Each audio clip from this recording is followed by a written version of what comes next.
Hello students. अभी हम लोग एक टॉपिक देखेंगे जो क्लास 8 के लिए है।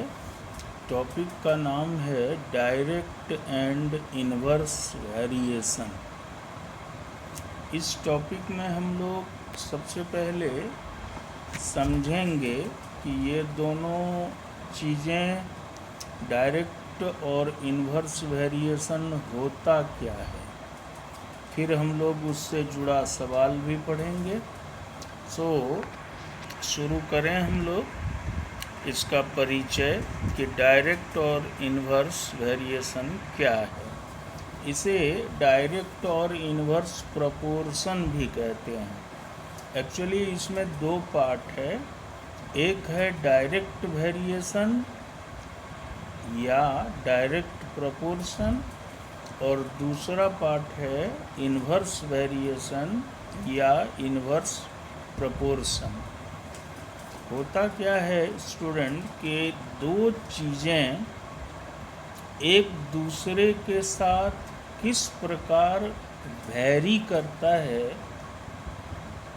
अर्थात यदि दो चीज़ें कोई दो इन्फॉर्मेशन हमारे पास है, मान लीजिए आपके पास दो क्वांटिटी x और y है। x भी कोई चीज़ है, y भी कोई चीज़ है। आप x का मान बढ़ा देते हैं और देखते हैं कि y खुद ही उसी अनुपात में बढ़ जाता है। फिर आप x की मान को घटा देते हैं तो नोटिस करते हैं आप कि y का मान भी उसी तरह घट जाता है। यानी if we have two quantities and on making a change in one quantity, if we see the similar change in the other quantity, that is, if we increase the one quantity, we see that the another quantity also increases. On decreasing the one quantity, we see that another quantity automatically decreases. Then these variation is called direct variation और direct proportion. मैं समझता हूँ बहुत स्पष्ट है कि हमारे पास दो चीज़ें हों, किसी एक का मान हम बदल दें, बदलना दोनों अर्थ में होगा, यानी हम बढ़ा दें या घटा दें। और ये देखें कि एक का मान बढ़ाने से दूसरा अपने आप स्वतः बढ़ जाता है, एक का मान घटाते हैं दूसरा स्वतः घट जाता है। इस तरह का जब दो क्वांटिटी के बीच संबंध हो तो उसे डायरेक्ट प्रोपोर्शन या डायरेक्ट वेरिएशन कहते हैं। जैसे आप उदाहरण के तौर पर अपने दैनिक जीवन से जुड़ा अपने सराउंडिंग से कई उदाहरण ले सकते हैं। जैसे आपने 5 कलम खरीदा तो स्वाभाविक है उसके कुछ कीमत रहे होंगे। यदि आप वही कलम 5 नहीं 3 ही खरीदते, यानी कम खरीदते, यानी आपने कलम की संख्या को कम कर दिया, तो आप देखोगे कि कीमत पहले जो 5 कलम की होती थी उससे अब कम कीमत लगेगी 3 कलम की। चूँकि आपने कलम की संख्या घटा दिया तो कीमत अपने आप घट गया। उसी तरह विपरीत में यदि आप 5 की जगह 12 कलम खरीदें तो स्वाभाविक है उसकी कीमत 5 कलम के से बहुत अधिक हो जाएगी, बढ़ जाएगी कीमत। तो ये जो चेंज दो क्वांटिटी में होता है, वेरिएशन, वेरी माने चेंज होना, कि एक के चेंज होने से दूसरा कैसे चेंज होगा, इसी को वेरिएशन कहते हैं। एक चीज़ और आपको याद रखना है एक उदाहरण यहाँ पर आप देखें, उदाहरण लिया गया है x और y कोई दो चीज़ है। x का मान जब 2 होता है तो y का मान 8 है। फिर x बदल कर जब 3 हो जाता है, यानी 2 से 3 हुआ, तो स्वाभाविक है x का मान को हम लोगों ने बढ़ाया। देखिए y का मान भी 8 से 12 हो गया। फिर आप देखिए 3 से 6 कर दिया गया x का मान, तो y का मान भी 12 से 24 हो गया। फिर देखिए x का मान कम करके 1 कर दिया गया, तो y का मान भी 24 से कम होके 4 पर आ गया। फिर एक बार बढ़ा दिया गया तो फिर y का मान भी बढ़ गया। तो आप देख रहे हैं समान ढंग का चेंज होता है, एक में चेंज करते हैं दूसरे में अपने आप चेंज होता है। तो इस तरह के चेंजिंग को डायरेक्ट प्रोपोर्शन या डायरेक्ट वेरिएशन कहते हैं। और इसमें x बटा y का मान निकालेंगे तो हमेशा फिक्स्ड होगा। जैसे इस सवाल में आप देखें कि एक एक जोड़ा x का मान और y का मान साथ में लें, तो आपको पता चलेगा कि हर पेयर में x बटा y का मान हमेशा फिक्स्ड है, और वो कितना है, 1/4 है। और आपको पता होगा कि फिक्स्ड मान को कांस्टेंट कहते हैं। तो इसका मतलब जब डायरेक्ट प्रोपोर्शन होगा या डायरेक्ट वेरिएशन होगा तो x बटा y कांस्टेंट होगा, ये याद रखना है। उसी को लिखा गया x बटा y equal to constant, constant की जगह k लिया गया। यानी एक बार जो x बटा y का मान निकलेगा डायरेक्ट प्रोपोर्शन में, वही मान दूसरी बार भी निकलेगा। उसी को यहाँ उदाहरण देकर x और y के टेबल में दिखाया गया है।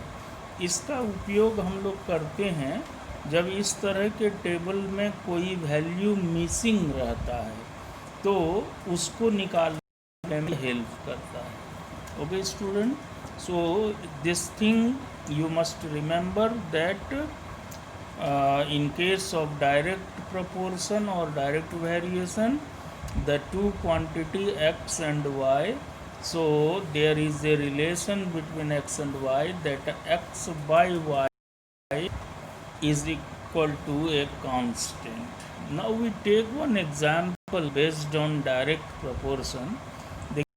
जो मैंने बताया उसी तरह का एक उदाहरण यहाँ है कि if 5 pens cost ₹40, then find how many pens we can buy for ₹96। Also find cost of 3 such pens. अब आप यहाँ गौर करें कि ये सवाल कैसे बनाया जाएगा। तो सबसे पहले हम लोग एक टेबल बना लेंगे। उस टेबल में वो दो इन्फॉर्मेशन को लिखेंगे जो क्वेश्चन में दिया हुआ है। आपने क्वेश्चन पढ़ा, आपको अवश्य ये पता हो गया कि दो सूचनाएं क्या क्या हैं। एक है नंबर ऑफ पेन्स और दूसरा है कॉस्ट ऑफ पेन्स। तो आपको नंबर ऑफ पेन्स 5 दिया है और उसके कॉस्ट 40 दिए हैं, तो आप दोनों को अपने अपने कॉलम में लिख दें। उसके बाद का सेंटेंस है कि हम कितने कलम खरीद सकते हैं यदि मेरे पास 96 रुपीज़ हो। यानी आपके पास रुपीज़ उपलब्ध है, आप जानना चाहते हैं कितने कलम मिलेंगे, तो आप 96 कॉस्ट वाले कॉलम में लिख दें जैसा यहाँ लिखा गया है।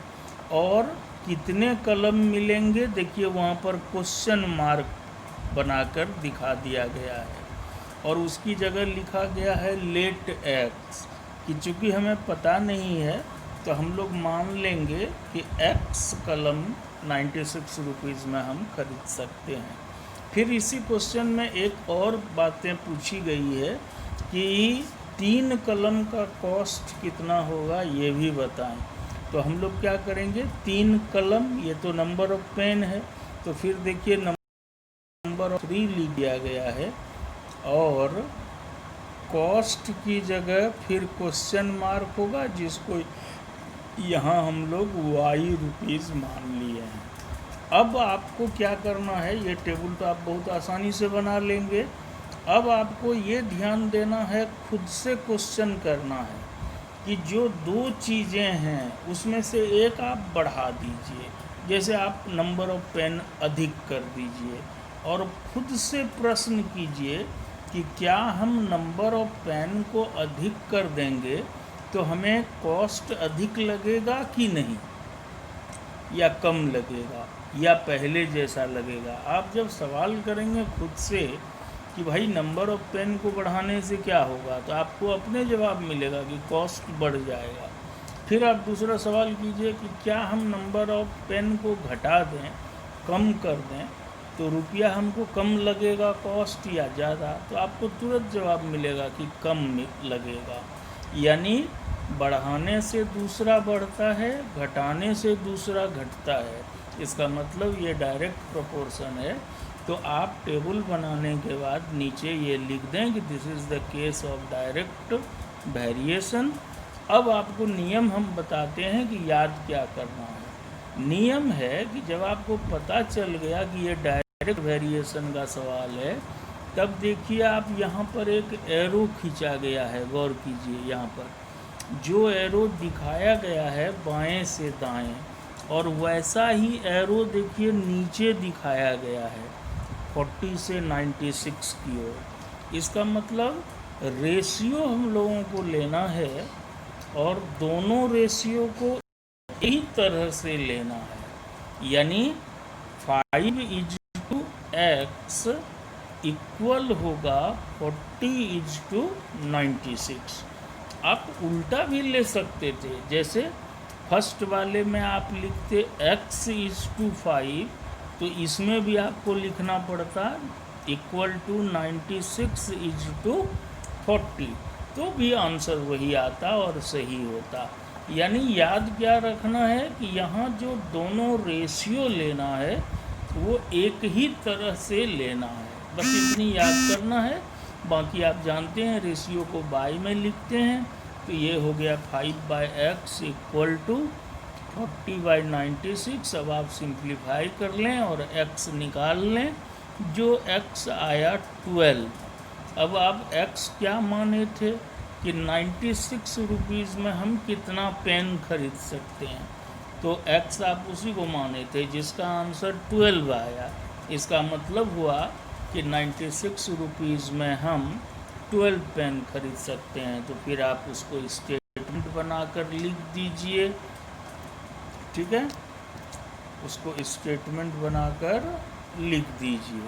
ओके, अब हम लोग देखेंगे अभी कि जो दूसरा पार्ट क्वेश्चन में था कि 3 पेन खरीदने में कॉस्ट आएगा। अब आप फिर वही चीज़ कीजिए कि चूँकि ये सवाल भी उसी सवाल का एक हिस्सा है, तो यहाँ तो वही डायरेक्ट प्रोपोर्शन ही हो रहा है।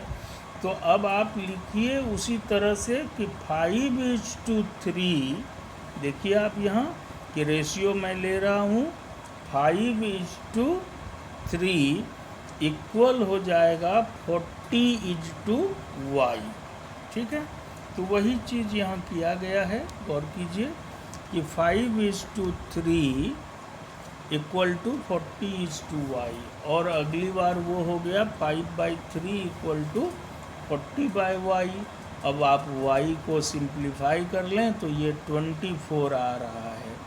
इसका मतलब है कि 3 कलम का 3 पेन का कॉस्ट कितना रुपीज़ लगा, 24।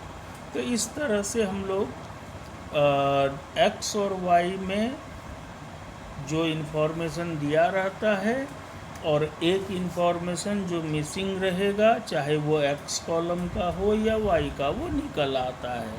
ज़रूरत है केवल सवाल को पढ़कर उसमें क्या इन्फॉर्मेशन है उसको टेबल में बना लेना है, और एक बार क्वेश्चन खुद से पूछकर पता कर लेना है कि ये कैसा वेरिएशन है।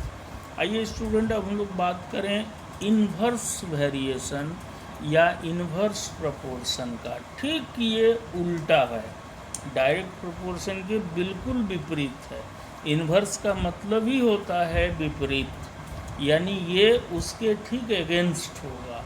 तो अगेंस्ट क्या होगा कि यहाँ भी हम लोगों को दो क्वांटिटीज़ दिया रहेगा। यहाँ क्या अंतर होगा कि एक को हम लोग बड़ा करेंगे, एक का मान जैसे x का मान बढ़ा देंगे तो देखेंगे क्या कि y ऑटोमेटिकली घट गया। फिर x को यदि हम घटा देते हैं, कम कर देते हैं, तो परिणाम देखते हैं कि y बढ़ जाता है और उसी अनुपात में बढ़ता है। यानी यहाँ क्या होता है कि एक को कम करने से दूसरा बढ़ जाता है और एक को बढ़ाने से दूसरा घट जाता है। तो बिल्कुल विपरीत हुआ। तो इस तरह का चेंजिंग जब होगा दो क्वांटिटी के बीच, तो उसको हम लोग इन्वर्स वेरिएशन या इन्वर्स प्रोपोर्शन कहेंगे। जैसे यहाँ कहा भी गया है कि if on increasing the value of one quantity x, if the value of other quantity y decreases, and on decreasing the value of x, if y increases, then such variation is called inverse variation और inverse proportion। सुविधा के लिए एक x Y में table यहाँ भी बनाया गया है। देखिए आप कि x का मान जब 4 है तो y 16 है, x घटकर 2 हो गया, देखिए y बढ़कर 16 से 32 हो गया। फिर x बढ़ गया 2 से 8 हो गया तो y घट गया 32 से 8 हो गया। फिर x और कम हो गया 1 हो गया तो y देखिए बहुत बढ़ गया, ये कितना हो गया, ये 64 हो गया। फिर x बढ़ा दिया गया 16 तो y घट के 4 हो गया। तो क्या हम लोग देख रहे हैं कि x को बढ़ाने से y घट जाता है, x को कम करने से y बढ़ जाता है। अब यहाँ एक मंत्र याद करना है उसके ही जैसा कि यहाँ पर x इंटू वाई जब आएंगे, हर जोड़े वैल्यू x और y का लेकर हर बार, तो आप देखेंगे कि यहाँ x बटा y फिक्स्ड वैल्यू नहीं आएगा। x बटा y तो आता है डायरेक्ट प्रोपोर्शन में। यहाँ क्या आएगा, यहाँ x इंटू वाई हमेशा फिक्स्ड होगा। जैसे इस सवाल में आप देखिए कि x इंटू वाई आप किसी भी पेयर ऑफ वैल्यूज़ लेकर करेंगे। पेयर ऑफ वैल्यू मतलब x का जो वैल्यू है और उसके साथ जो y का वैल्यू है, उसको इंटू करेंगे तो वो हर समय बराबर आएगा। और वो यहाँ हर बार 64 आ रहा है, फिक्स्ड है 64 इस सवाल में आ रहा है। तो जब फिक्स्ड वैल्यू हर बार आ रहा है तो हम लोग उसी को कांस्टेंट कहते हैं। तो हम कहेंगे कि इन्वर्स वेरिएशन में नियम क्या हुआ, तो x इंटू वाई कॉन्स्टेंट होता है, यानी x इंटू वाई के बराबर होता है। तो ये दो बातें आपको याद रखनी है। मैं फिर एक बार कह रहा हूँ, डायरेक्ट में क्या होता है, एक बढ़ता है तो दूसरा भी बढ़ जाता है, एक कम होता है तो दूसरा भी कम होता है, और x बटा वाई कांस्टेंट होता है। इन्वर्स में क्या होगा, एक बढ़ेगा तो दूसरा घटेगा, एक घटेगा तो दूसरा बढ़ेगा, और यहाँ क्या होगा, x इंटू वाई कांस्टेंट होगा। आइए पढ़ते हैं, एक सवाल है, 4 men can finish a job in 8 days, then find in how many days 16 men can do this work. Also find number of men needed to do this work in 1 day. क्या question कहता है कि 4 आदमी किसी काम को 8 दिन में कर लेते हैं, तो बताएं कि कितने दिन में वही काम 16 आदमी कर पाएंगे। और दूसरा पार्ट है सवाल में कि कितने लोग लगेंगे, कितने वर्कर्स लगेंगे, कितने मैन लगेंगे यदि हम एक ही दिन में उसी वर्क को ख़त्म करना चाहें। तो यहाँ दो इन्फॉर्मेशन क्या क्या हुआ, एक हुआ नंबर ऑफ मैन और दूसरा हुआ नंबर ऑफ डेज। तो हम लोग सबसे पहले टेबल बना लेंगे, कॉलम बना लेंगे, उसमें नंबर ऑफ मैन और नंबर ऑफ डेज का जो इन्फॉर्मेशन हमें दिया गया है वो नोट करेंगे। जैसे 4 मैन डू इन 8 डेज, तो 4 लिख लिया मैन में और डेज में 8 लिख लिया।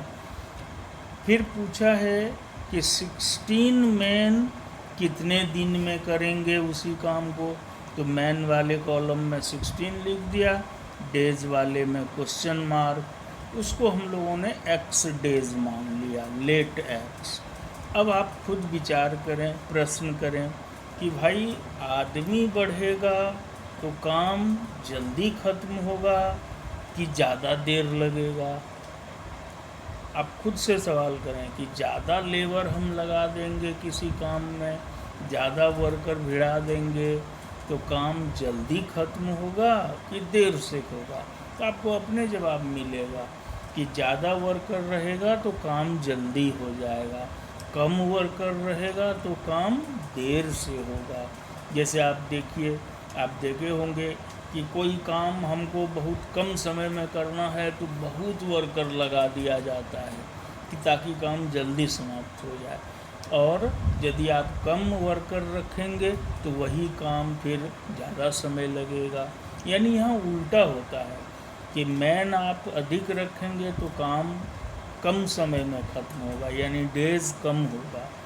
मैन कम रखेंगे तो डेज ज़्यादा होगा।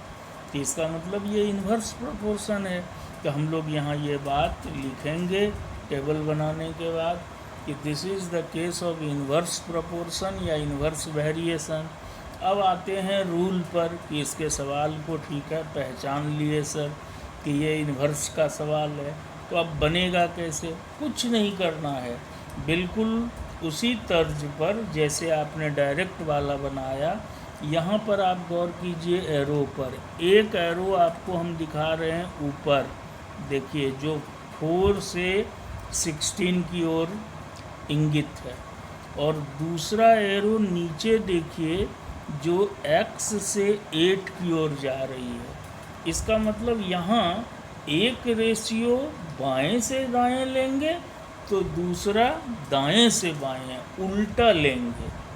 आप दोनों को उल्टा भी कर सकते हैं, जैसे मैंने ऊपर वाले में 4 और 16 कहा, आपकी मर्जी है कि नहीं हम 16 और 4 लेंगे, तो नीचे वाले में तब आप उल्टा कर दीजिए, 8 और x ले लीजिए, एक ही बात है। यानी याद रखना है कि डायरेक्ट वाले में दोनों एक तरफ से लिया जाएगा, यहाँ दोनों दो तरफ से लिया जाएगा। तो इस हिसाब से क्या हो जाएगा, 4:16 इक्वल टू होगा x:8। अब आप जानते हैं रेशियो को y में लिखते हैं, तो 4/16 इक्वल टू x/8। सिंप्लीफाई कीजिए, x निकल आया 2।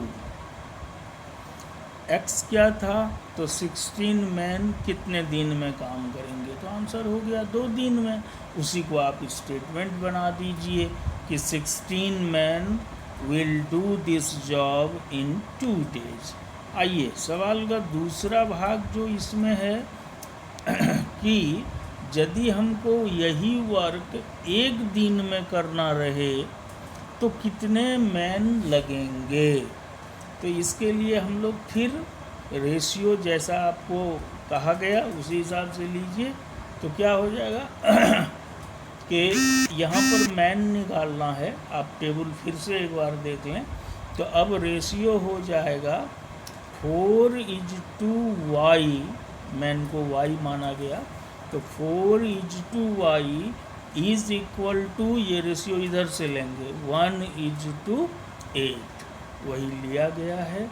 आप देखिए 4:y इक्वल टू 1:8 और 4/y इक्वल टू 1/8। सिंप्लीफाई करने से y 32 आया। y क्या था? y था नंबर ऑफ मैन। कब?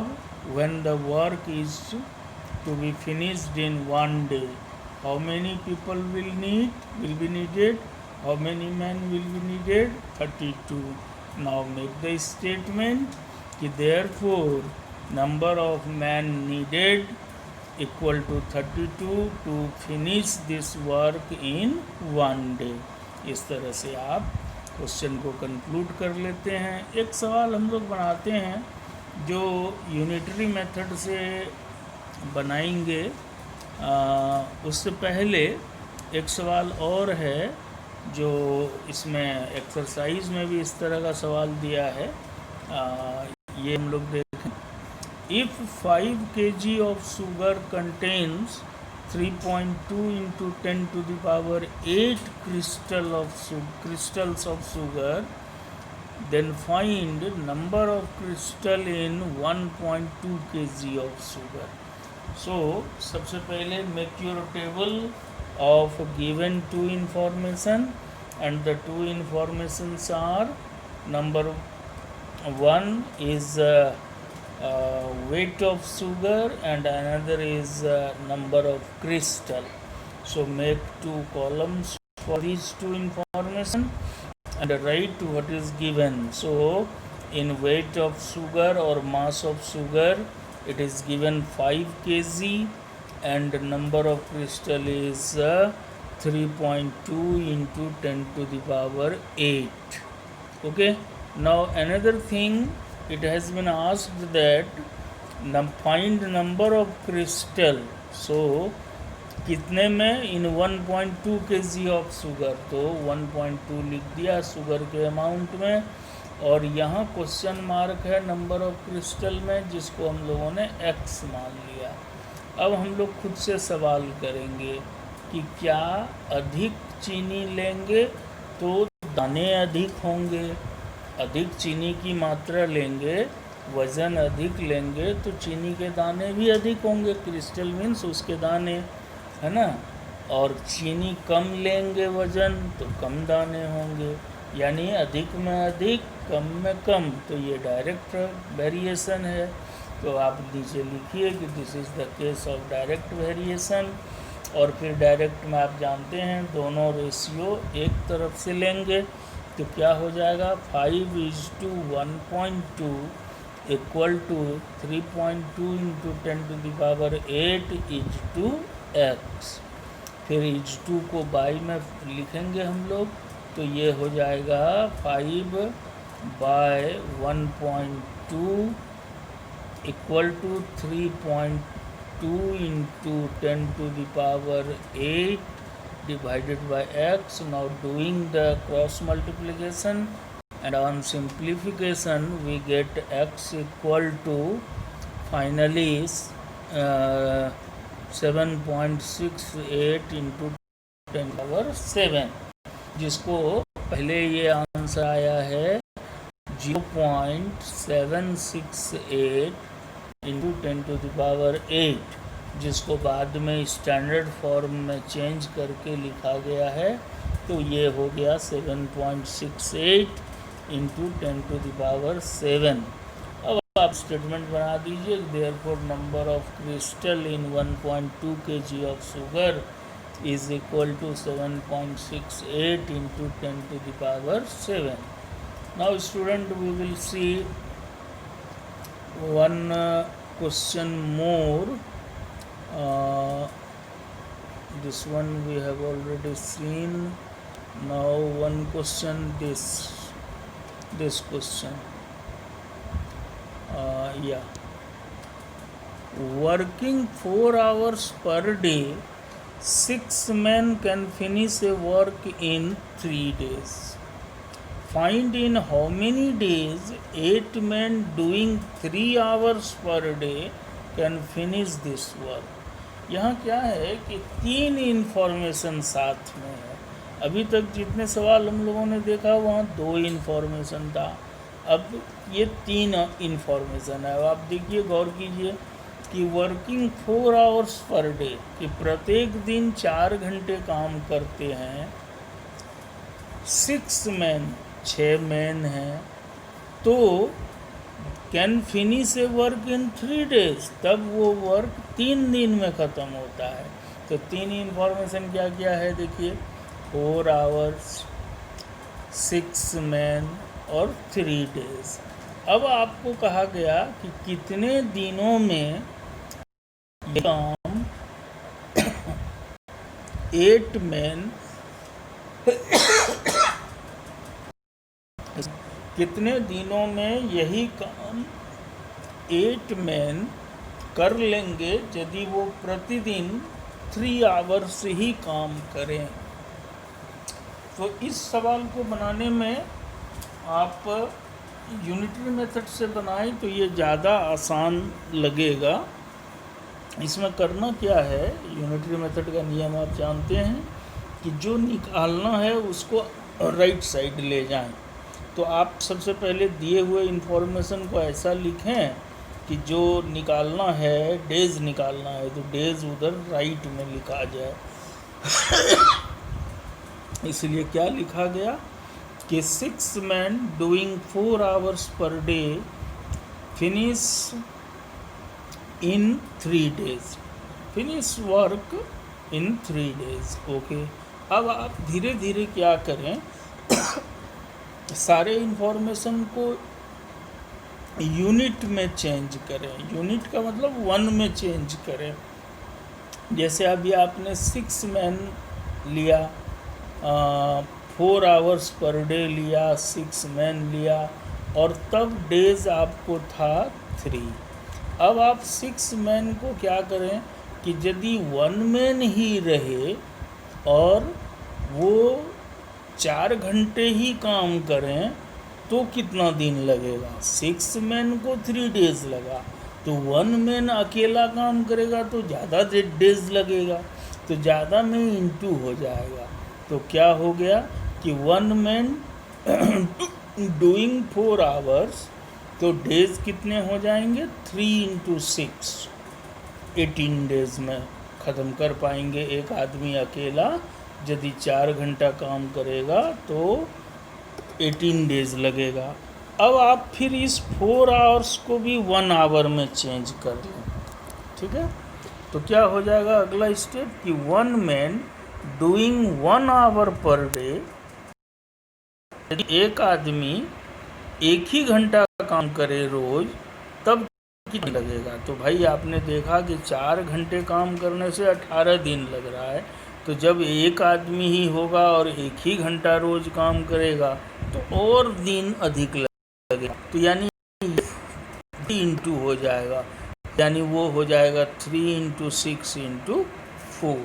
तो हम लोगों ने क्या किया, दिए हुए इन्फॉर्मेशन को इस तरह लिखा कि डेज राइट में आ जाए, चूँकि डेज हमें निकालने हैं, ठीक है।